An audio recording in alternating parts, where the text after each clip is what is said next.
Good morning, everybody. Today's interview is with Thomas Flummer, a PCB designer extraordinaire. Good day, Thomas. What's up? Good day, morning.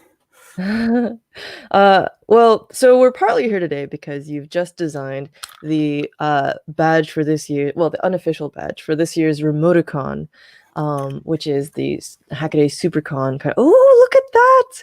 And it's done in the Put in a battery. Sorry, go on. Oh, yeah. Now, those little blinkies over there to the right, there's something special about those. Can you tell me? Yeah, so this the little blinky part is actually the soldering challenge, SMD soldering challenge that the Megasbox put together.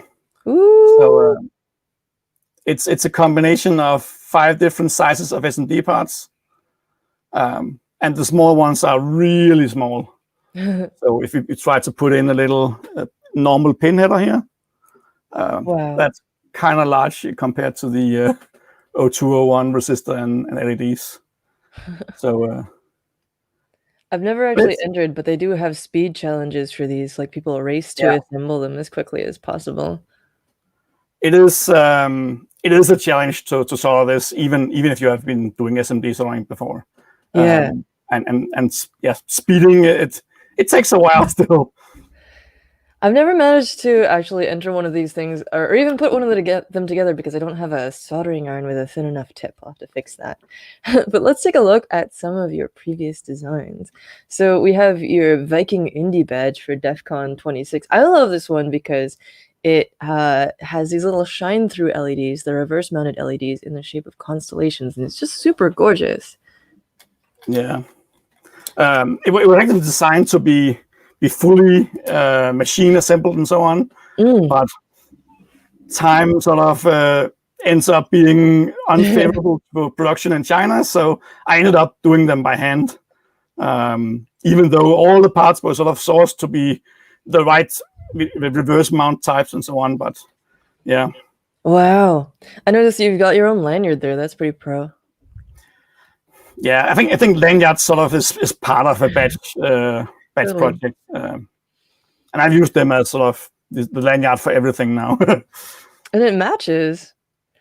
So one thing that I'm curious about with this one is that you have 3 colors, it looks like, on the surface. Unless the PCB itself is some kind of black color or something, it looks like you have some combination of solder mask and silkscreen that's providing these colors of black and red and white. Can you tell us what the...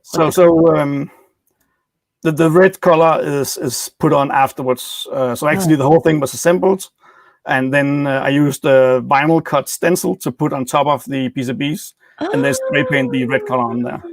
Oh, whoa! You vinyl cut a stencil and then you spray painted on top of it? Yeah, wow. So the stencil is just like a mask, masking out the area, and then spray painting. So it's for low volume, it's a usable method. But for any sort of high volume, you will get very annoyed of. Did you have to do these individually, or were you able to batch process them somehow? So I cut out a bunch of stencils, and then each stencil I could use about 4 or 5 times before they sort of got a little mushy in the edges. And it's only because the design is in a way where I can actually take the stencil off and put it back on. Otherwise, it wouldn't work. So it doesn't work for all designs, only for some.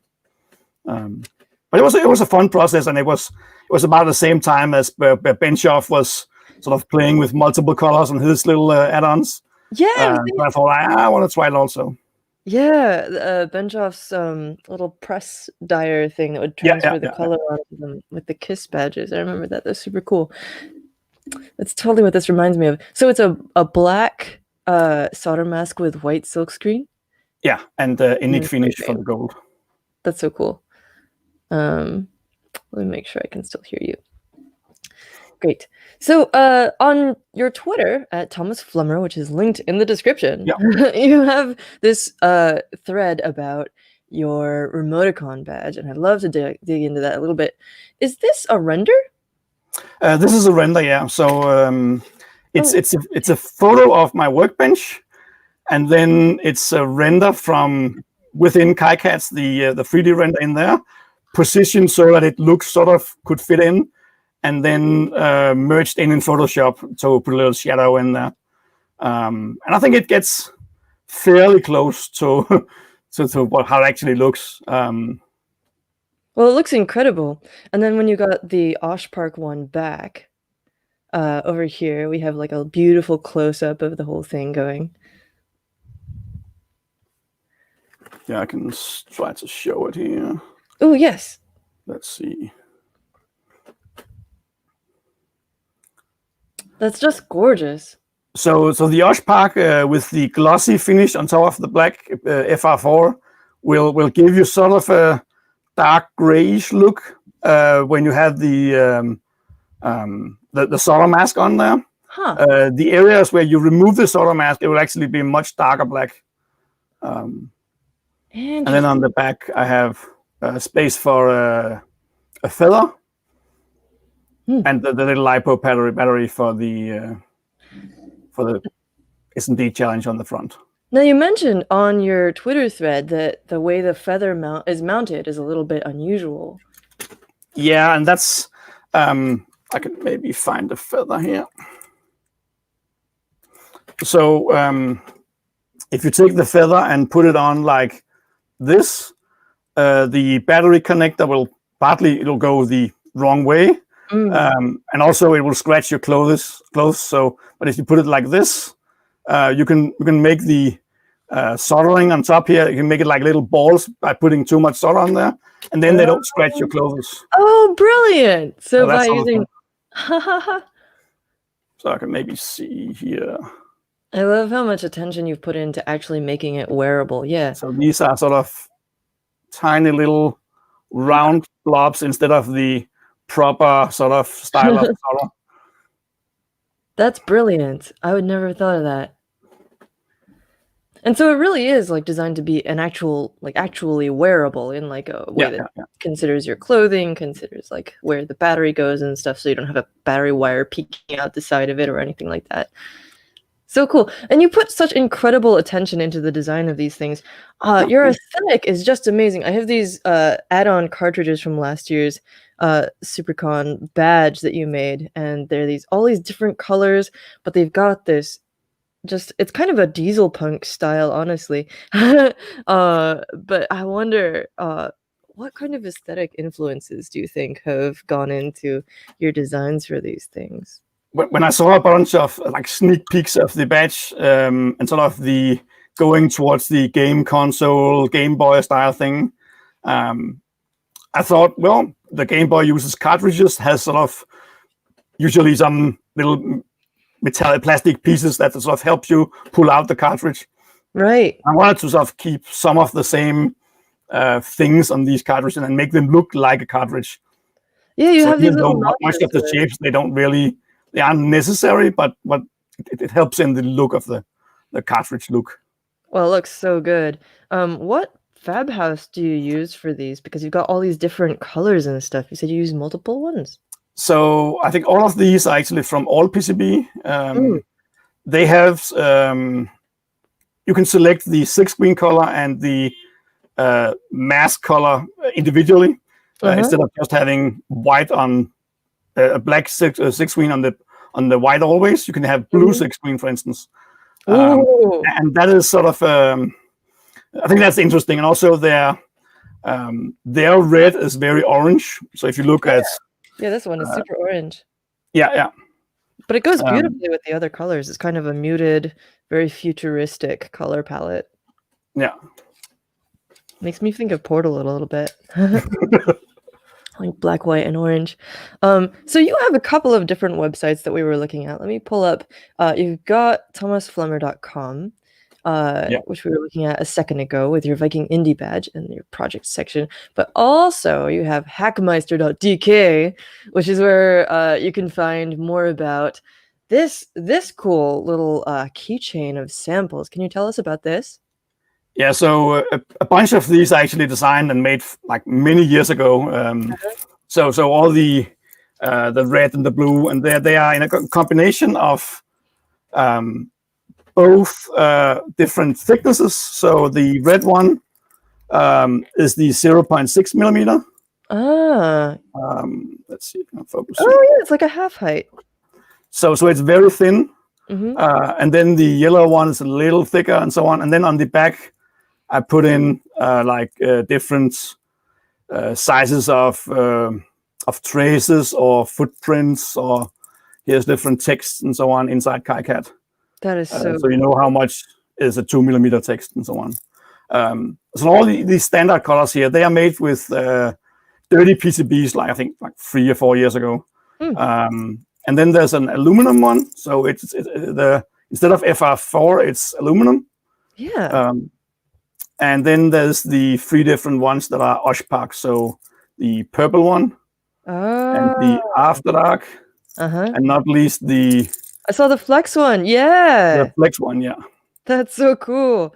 I'm really curious about this aluminum one because obviously, so I have one of these keychains that you gave me last year. I was very excited about it.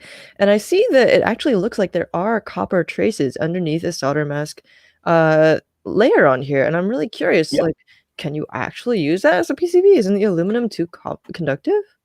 Between the aluminum and the copper, they put in an isolated layer. So there's no vias, there's no plated through holes.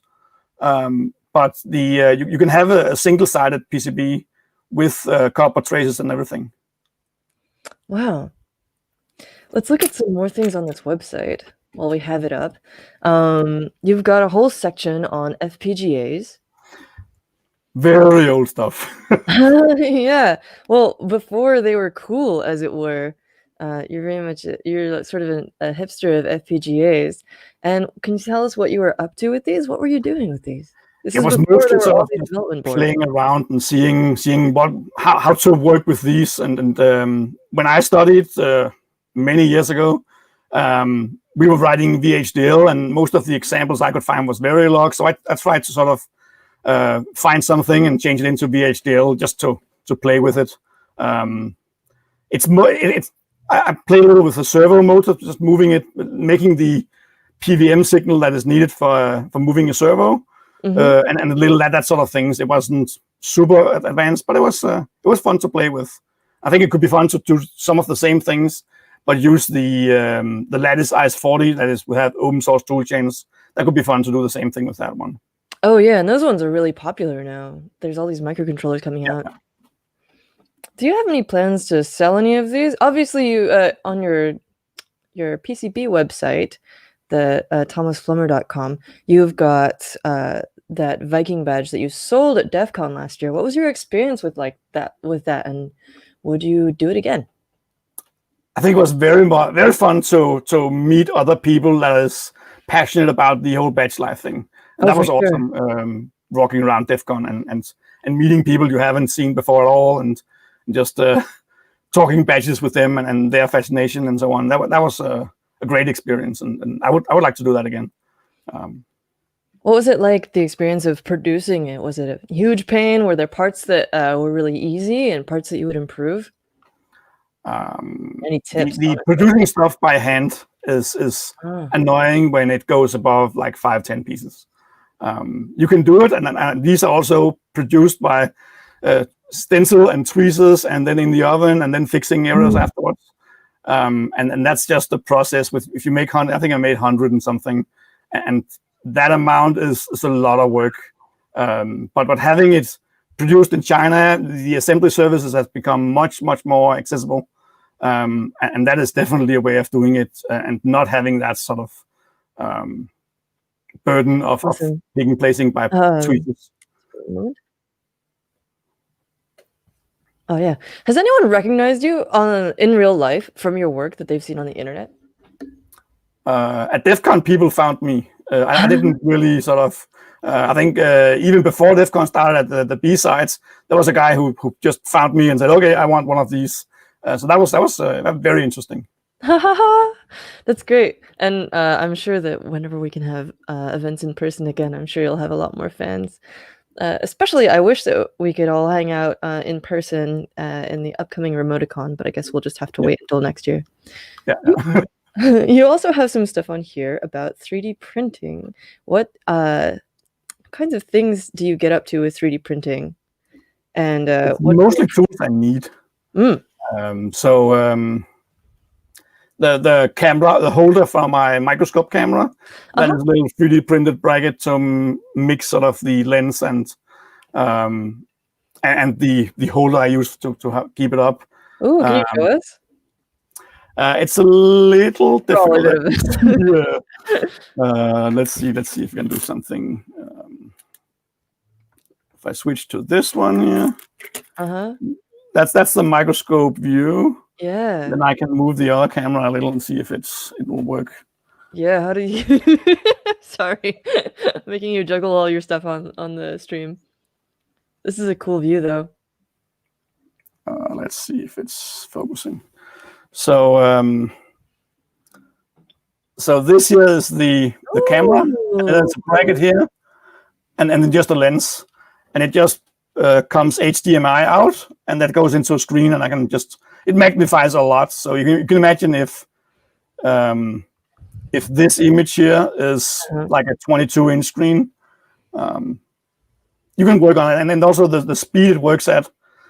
So there's no lag between when you move something under the camera, so the screen shows it.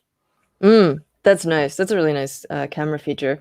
I noticed that we get an extra treat here, which is that we get to see your background of your studio. I thought that was like a server rack or something, but it turns out that it's a bunch of parts bins. Wow. Yeah, it's like about 5 months ago, I got a little workshop. It's a tiny little office, but it has like 10 feet ceiling. So I put a giant shelf on it with a lot of little boxes. Do you have one of those library ladders that like rolls around the shelves, or do you just have to stand on a ladder or something? I had to use a ladder to get up on the top. Yeah. That's amazing. It's sort of like a dream studio. And so what? It looks like a really pro studio, but it seems like you do this sort of as a hobby. I'm really curious about what drives you to do this. Is it just curiosity? Is it a kind of professional thing? Obviously, you're getting into selling your own things. It's mostly sort of hobby for fun, but I also do the badges for the hacker camp called Bornhack in Denmark, where we produce like 200 to 400 badges depending on the size of the end. Wow. And that is sort of there's of course money involved. I don't really make money doing it, but it's a fun process, and it needs a bit of scale to have that produced in some way. This year the time ended up sort of also moving and getting too late to have it produced in China. So luckily I had a friend who had a pick and place machine, because I decided to put a lot of little SMD. I can let's turn it on. Ooh. So that is 288 little LEDs. Wow. That would have been really annoying to place those by hand. Wow, that's beautiful though. This aesthetic, your aesthetic sense is just incredible. Oh, thanks. That's so cool. This is designed to actually, you can put 5 badges together and make a circle. I was wondering about that, yeah. Because it was the 5th edition of Bornhack, so... Oh, see, that's what I mean. Every little thing is like, you think about it. So, can you tell us what's next? What are you excited for after Remoticon? I want to put Risk 5 on the badge. I've been trying for that for a few years now, but there isn't really an easily accessible controller yet that I can use for that. So I've been playing with the Giga device. They make a little chip that is very similar to the Sandy 21 and so on. But it's a Chinese brand. It's a Chinese company, and they don't seem to sell it outside of China at the moment. And even the Chinese fab house I've been talking to, they couldn't really get it. So it's like Taobao only or something. Well, maybe someone in our audience has a hookup. Hint, hint. Maybe. Yeah, and I'm really curious. Where did you pick up all your skills? Obviously, it looks like you've been a learner your whole life. And if you have any particular preferred learning sources, or did you have like an education in this kind of mechanical electronic engineering? Yeah, I did take a university degree in electronics engineering, so So I had been through that, but I've been playing with electronics since I was a kid, taking stuff apart and then sometimes putting it back together. Classic. All right, well, let me pull up your Twitter again because everyone should go follow you and see your amazing designs as they evolve. What I love, oh yeah, here, I just have to say again, like the fact that you shared this render and then you shared all the sort of in progress pics and these beautiful close-ups. Really, I think people should follow you just for the aesthetic value alone, honestly. And then like the extra cool value of it being electronics and having all these cool features. Actually, is there anyone else that you think is amazing that people should follow that's inspirational to you? I think some of the early badges, like the initial badge for the first Supercon that Chris Gamble he made, very simple design, but motivating to actually do some hacking where you put on stuff yourself. I think that was a very cool badge. Yeah, even though it was insanely simple, it was just a bunch of through holes, some SMD pads, and the logo and area you can write your name. And that was some of the inspiration for this badge, actually. Through-hole and SMD is interesting for a self-assembled badge. You get practice with everything. Yeah, well, it was just the pads. There were no traces, no components. It was just where you could put your own stuff on there. Oh, cool. So it was more like a sort of proto board kind of situation. Yeah. Awesome. Chris is a master. That's so cool. Well, thank you so much. I want to make sure that everyone knows where your website and things are. And if there's anything you'd like to throw in there before you wrap up. That's legit. Really. I just hit you with that, and it is not actually a question. But anyway, yeah, thank you so much for joining us. I'm so glad to share your beautiful projects with our audience, and I hope you have an awesome rest of your day. Yeah, you too. Thank you everyone for joining us. Hack on.